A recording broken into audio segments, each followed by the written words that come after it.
Welcome to Toastmasters Bay to Bay, where stories travel from San Francisco to Silicon Valley to Monterey Bay.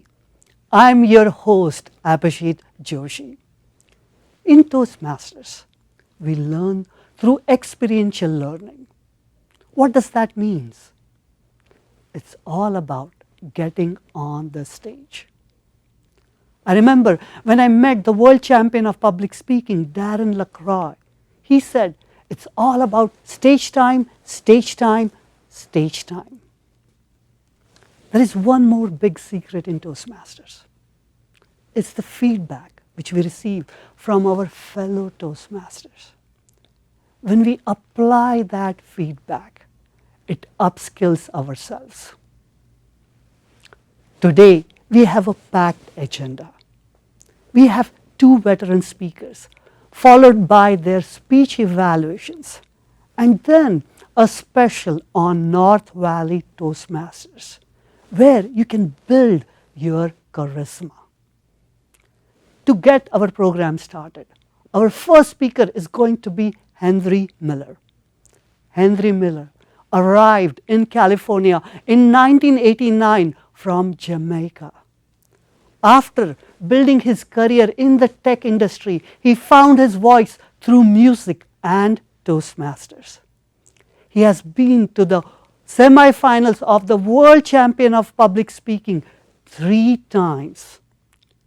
Please help me welcome Henry Miller.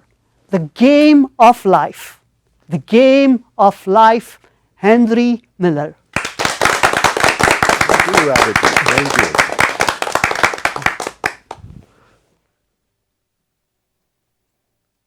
Baseball is America's favorite pastime. But to me, it's much more than just a game, as it has taught me many valuable lessons about winning at the biggest game of them all, the game of life.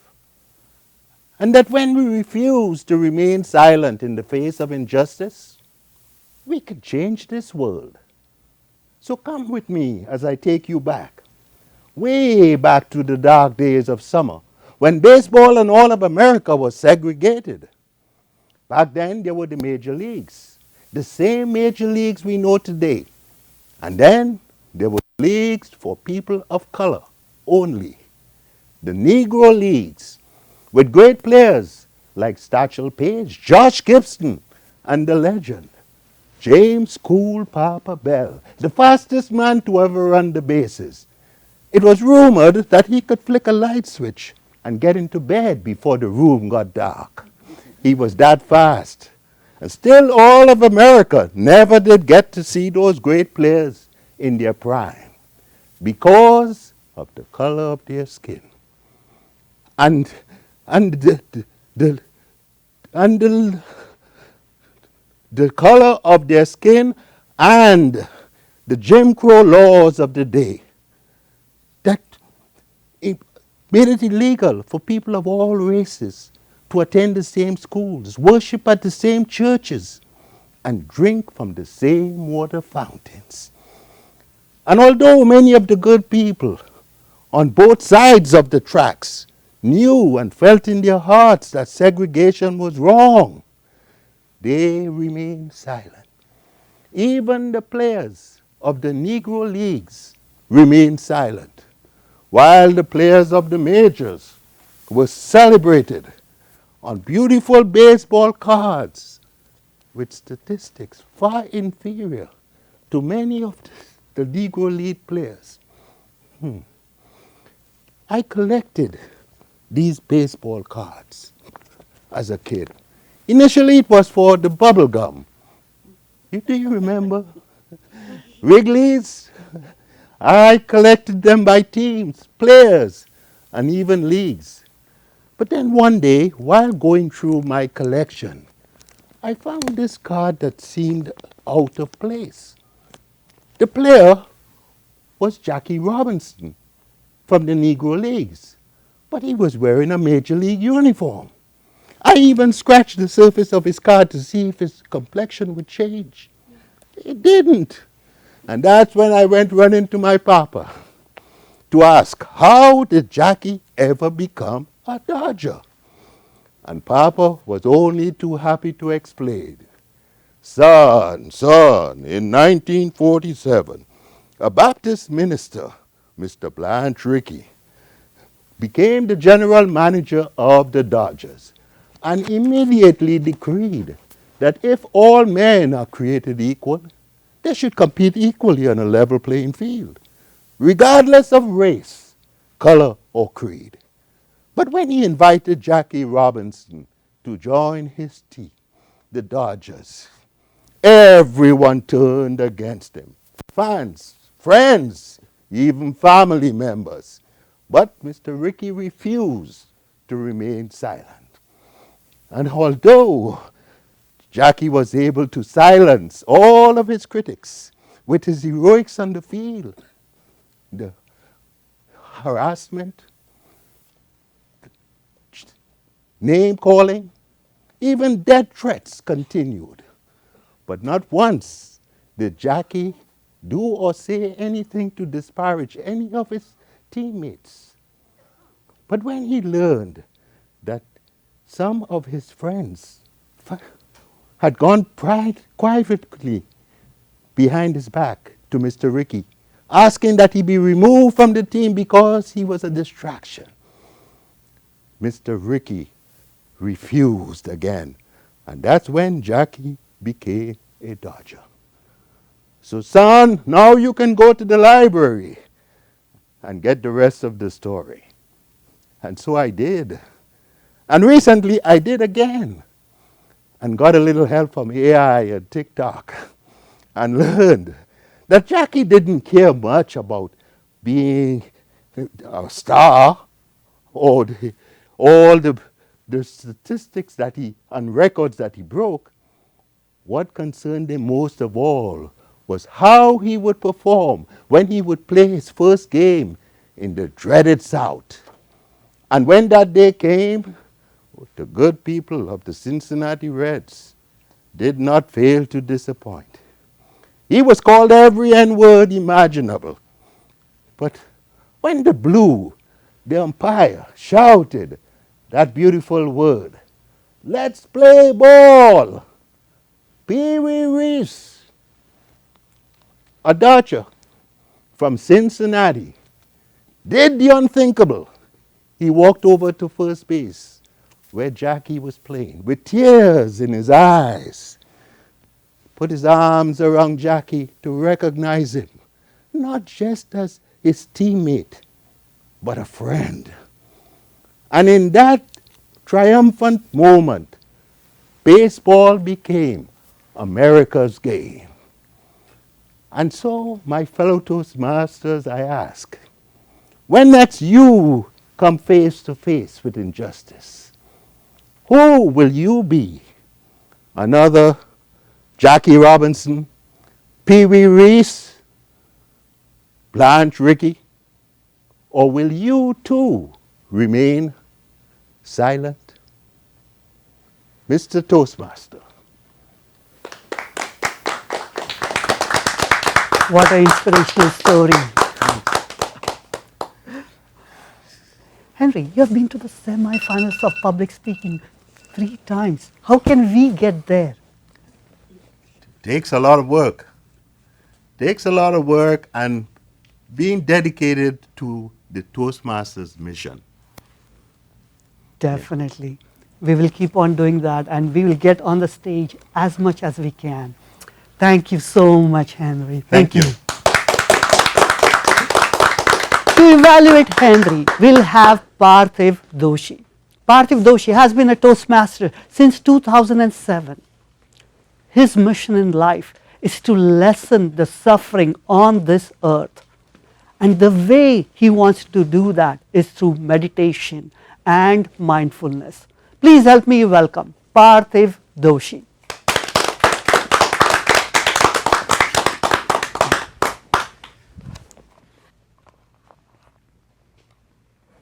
Baseball is indeed America's pastime, Henry. But you told us a story of how much more it is, and especially how much more it was to you. I could see the enthusiasm in your eyes and in your face, being a little boy and seeing Jackie Robinson's baseball card.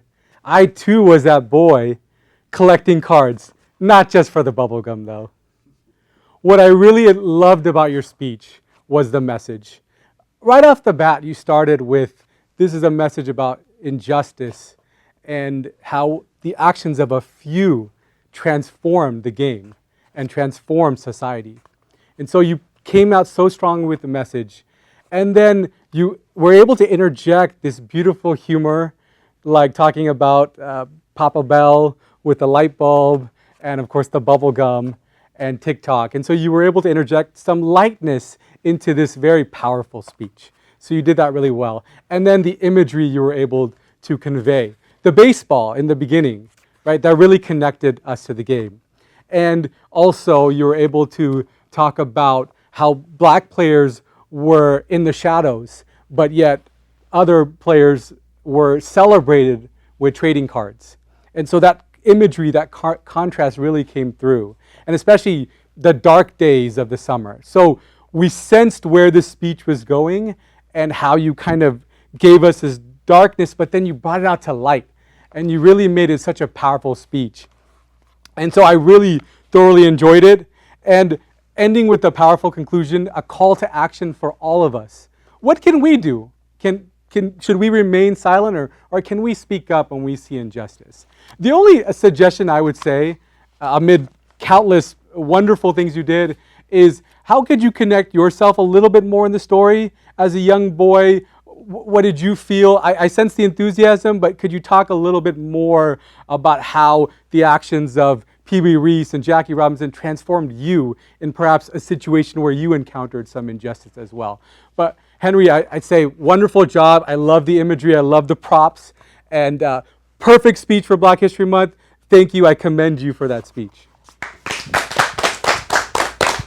Thank you, Parthiv, for that valuable feedback. Thank you.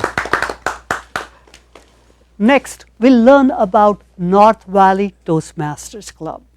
North Valley Toastmasters Club is a hybrid club. It prides itself. It can help us to build our charisma. They meet online as well as in person in Milpitas. Let's learn more about North Valley Toastmasters Club.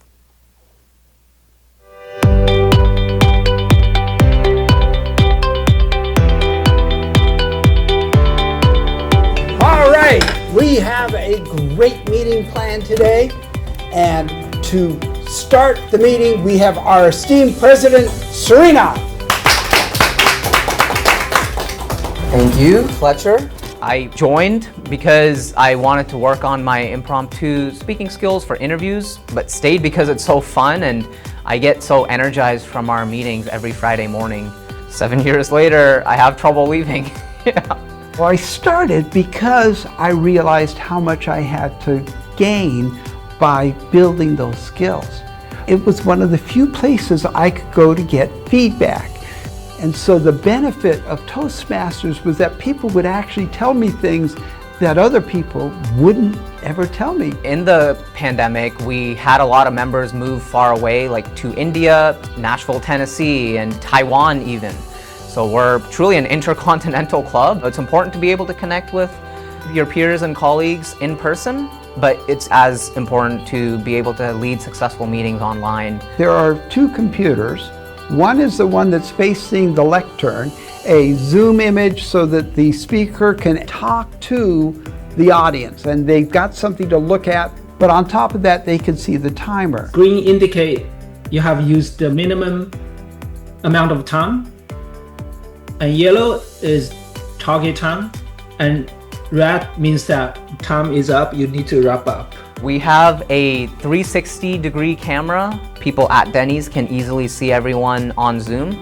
Any of our members, they can come. They don't need to bring their laptop or other equipment. It's very important and applicable to how a lot of people work today. You know, it's important to be able to connect with your peers and colleagues in person, but it's equally as important to be able to lead successful meetings online. We've been a breakfast club because it helps seem a little bit more casual and it helps me become a little bit less nervous. I think North Valley Toastmaster is just like a family friendly style. I always looking forward to the Friday's meeting. The interaction with the other members is just such a wonderful experience. We have fun. Just get up earlier on Friday and then you join us to have fun. 5 seconds, quiet on the set. Hope you can visit the North Valley Toastmasters Club. We'll now continue our program with our second speaker. Our second speaker is Shalini. Shalini has been a Toastmaster since 2015. She's a software engineer. She's a robotics mentor. Please help me welcome Shalini. My AI dining experience, Shalini. Thank you. It was just pouring outside. I don't want to drive, neither I want to cook. Let's see what I can do. Oh, that's such a cute puppy. Oh, there's a restaurant and it says it's high tech. Okay, I just have to make this reservation. Hi, my name is Shalini. I would like to make a reservation for 7:30 p.m. Oh, there's a spot. Thank you so much. All right, I'll see you there. What did you say? Yeah, I am vegetarian and chickatarian. Thank you. I'll see you soon. I arrive at this amazing high-tech restaurant in Danceville. As soon as I entered the restaurant, I was greeted by James, a human being. He said, "Welcome, Shalini. I'm going to introduce you to Joy." Joy just rolled in. He was my robot for the day. I followed rolling Joy to my table. He doesn't have a menu. What am I going to eat? I was so awestruck when Joy said, "Please have a seat, Shalini, and enjoy your dining experience." What? No menu? What am I going to do? As soon as I sat in my chair at the table, the menu was right there on the table. It was like literally integrated into the table. And it said, "Welcome, Shalini." It already knew that that was my table. Beautiful lighting and music that only I could hear at my table. So I could customize my own music. Wow. I tried to look for appetizers. Oh, top of the menu was soup. Oh, I guess because it's raining outside. Okay, the hot appetizers. And I was just scrolling through the menu. I realized now I know why they asked me what my food preference was. All the things on the menu were customized. They were all vegetarian or chickatarian. It's very easy for me to pick up. I ordered my food. It was already sent to the kitchen, so my food would come out in a few minutes. I looked around. There were all these other tables, and Joy's colleagues were actually helping them out. It was wonderful to see it, but I had to kill some time and I was too curious. I yelled to Elsa, way in the back, the manager, a human. I asked her if she would allow me into the back, into the kitchen to see what's happening there. She was kind enough to take me back there. Guys, they were robots that made my dream come true. They were actually prepping the food. The onions were being absolute rounds. The tomato rounds, one of them was flipping burgers. Oh my gosh, I wish I had someone like this at home instead of my husband. Well, let's see when the robot comes out. After I saw this, I glanced to the back. There were all these refrigerators with all kind of code and AI going in. I asked Elsa. Elsa told me that it actually monitors the temperature, the inventory in there, and also calls the maintenance guy if something goes wrong. How cool is that? I was so impressed. Before I could go to the marketing guy and figure out why he was increasing the prices on some of the menus during the cold season on soups especially, Joy rolled in again. Said, Shalini, your food is ready. I went back to my table, enjoyed the sumptuous food, and I was happy to eat it because when I was in the kitchen, even though the prep was being done by all the robots, the food was being cooked by a human, by a chef. After I enjoyed my food, I made my Face ID payment very easily. As soon as the payment was done, Joy rolled in again. Said, thank you, Shalini, for dining with us. Our feedback link and a discount coupon was already sent to your phone. I said, thank you. And I turned back, and while I was exiting, James came in. James said, did you enjoy that soup? I saw the joy in your face. I really enjoy them on cold nights as well. That warmth is what I missed earlier. That's great. That stayed with me. I think we should let AI do all those repetitive tasks, all the predictive tasks, and maybe handle all the data. And let us all handle the warmth. How about handling our creativity, our empathy, and our connection? I challenge you today. Go ahead, use one of the AI tools, book something, create something, or automate something.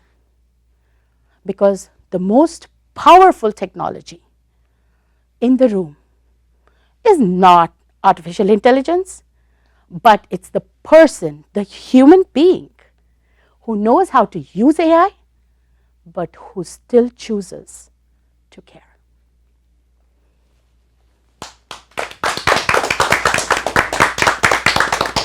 Would you like to have joyous in your kitchen? Oh yes, I already have joy in my kitchen in the form of my 3 musketeers, but I would love to have the real joy actually roll in. Wonderful. Where do you get a chance to practice your advocacy for AI? Please join my club, AI and Multimedia Magicians. I have learned so many things in that club, all the way from technology, healthcare, and lots of AI that I use. Thank you so much, Shalini. Next, we have Sarah Tang, who is going to evaluate Shalini's speech. Sarah has been a Toastmaster since 2020. She is a Chinese medicine doctor, an avid dancer, and a yoga teacher. Please help me welcome Sarah Tang.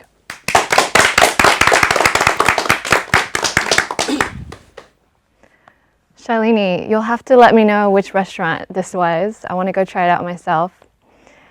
Some things that I really enjoyed about your speech was the delivery. You had some great vocal variety. You were dialoguing on the phone, and you were also giving us some internal monologue to yourself about your thoughts throughout this whole experience.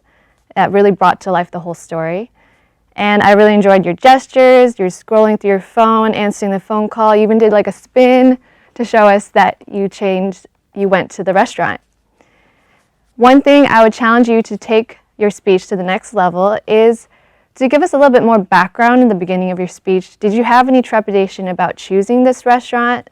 You tell us in the end about the importance of warmth in the human contact. Was there any hesitation when you saw that AI restaurant that you're wondering, will it be like your previous experiences where there's still humans cooking in the kitchen? That would set us up for understanding what your experience was given your background. And the best thing about your speech is your conclusion, the call to action to encourage us to try AI, but also to remember the important part is the human aspect behind AI. So to reiterate, great delivery, your vocal variety, both dialoguing and internal monologue, your gestures, your body language. Something to challenge you is to give us a little bit more background about, in the beginning, about your previous experience with AI. And the best thing was your call to action and the reminder of the importance of the human contact.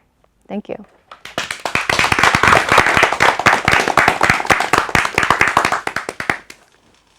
You saw today how the feedback helps us to understand what we did well and what we could do to make our speech to the whole next level.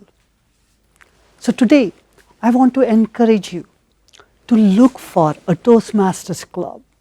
Just browse through this website, d101tm.org.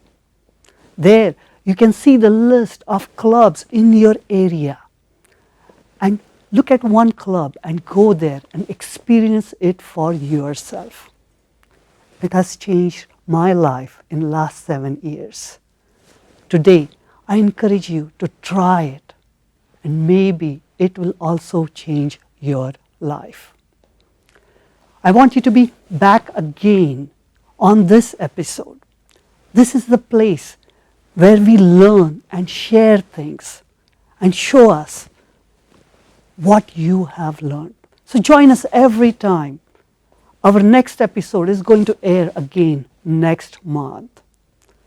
Thank you for joining us. We'll see you again next time.